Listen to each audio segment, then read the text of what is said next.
Most dangerous person in the world. We're producing millions of them, and that is a lonely, young, broke male. This is what I hate about men like this, Scott. They think they're imparting wisdom, and people think they know what they're talking about, and they just say stupid and ludicrous things that couldn't possibly be true. First of all, lonely males are not the most dangerous animal on the planet. What a huge exaggeration. And the truth is, there has actually always been men through all the years who have been poor or lonely or sad. This is not a new thing. That's been happening forever. The number of high school teenagers that sees their friends every day has been cut in half. Then you go straight into another, I guess, made-up statistic.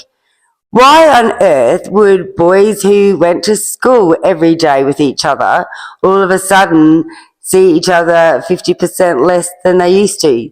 That doesn't actually make sense. I'm wondering where this statistic came from.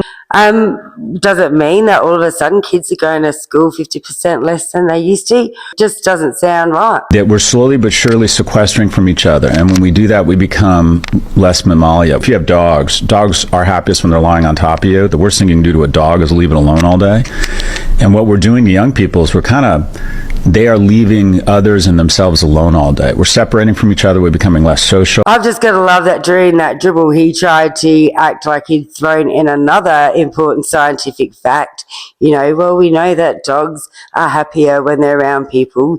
Like, what on earth has that got to do with the topic at hand? There's a group of men who aren't received well at school, don't find a source of pride. Auto shop, metal shop, wood shop's gone away. They go online to date. The majority of them get rejected. Where does this guy live where these things aren't happening anymore? Is he like in an island somewhere? Those sorts of things are still being taught at school.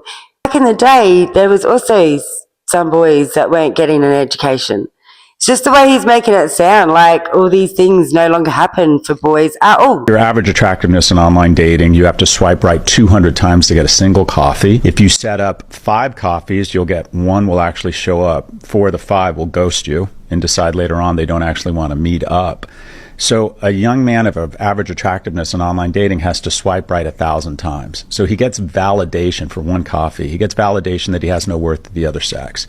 He loses. Oh my goodness, just everything he is saying is absolutely crazy. But this whole thing about online dating and how poor boys have to swipe 200 times before they get a coffee date, as if things are really bad for males. Is he forgetting that back in the day before we had social media, how hard it would have been to actually meet 200 people? You just never actually probably got to meet 200 different people to choose from. So these boys aren't actually getting rejected in huge amounts.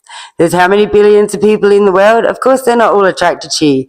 It's not a rejection. I would say that the real problem is thinking that it's normal for anyone to go on a dating app and actually look at 200 people. That it would be very unusual to go on a dating app and actually find 200 people that you were genuinely interested in and attracted to and wanted to genuinely meet. I don't think that's necessarily happening to all these boys. So really, you should just be encouraging them to not swipe on people that they aren't actually interested in, and then they wouldn't be getting rejected by people that aren't interested in them. And there's just sort of a funniness to this, because I just feel like if you were anyone, any normal person, and you went out into the street or a shopping centre or a pub and you asked 200 people for a date, you're going to get a lot of rejections. That's what's going to happen. That would happen to anybody. His confidence, he starts engaging with people because he has less opportunities for random encounters where he has to develop those skills. And slowly but surely, he sequesters from society. And at some point, he just is not really savable. He just never develops those skills around friendship or romantic relationships. In the United States, 1 in 7 men doesn't have a single friend. 1 in 4 can't name a best friend. In addition, marriage has become now a luxury item. If you're in the upper quartile of income-earning households, there's a 3 in 4 chance you're going to get married. To be honest, listening to him, I mostly just heard Wah.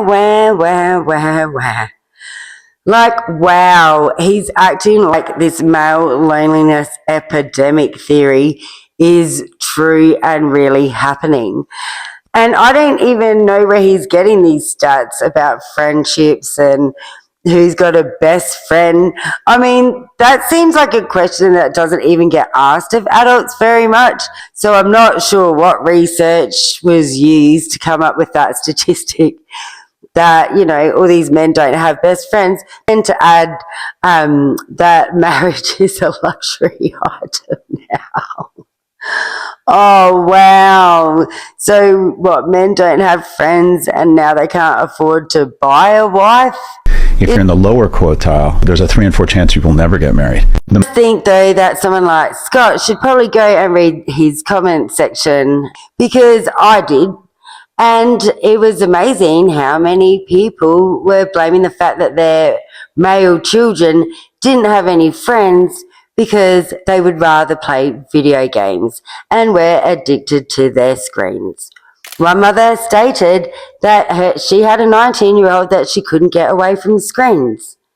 So instead of looking at statistics and trying to find excuses for the male loneliness epidemic, why don't you actually look at the men who are lonely? Because if they had a friend or a best friend, all happened to be people addicted to computer games. They would be the people saying they didn't have a best friend. Where if you ask all the men that I know that go to the gym or work or play sport or go fishing or have families, friends, hobbies, etc., they would all say they had a friend. Not the first video I've done of Scott where I have disproved everything he has said. So I don't know if this guy, Scott, is deliberately being ignorant or he's a grifter, but either way, everything he says is wrong. I just can't believe that people are listening to him. Anyway, if you got this far, thanks for watching the whole video. I would love to know what you think about what Scott has to say about male loneliness issues. Would love to know what other people are thinking. Anyway, thanks for watching. Bye for now.